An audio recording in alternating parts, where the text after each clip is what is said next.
Welcome back to another video of Crypto Basics. In this video, we are going to learn how to log out from your Is Crypto account.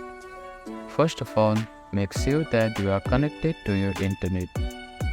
After that, find and open Is application on your device. Make sure that you are logged in to your account.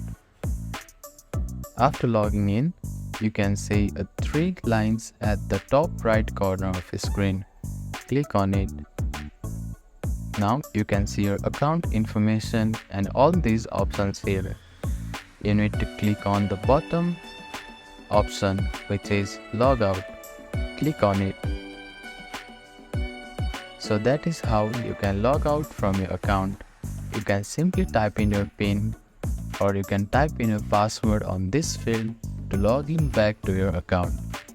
Thank you for watching this video. Please do not forget to like, share and subscribe to our channel and comment down if you have any queries.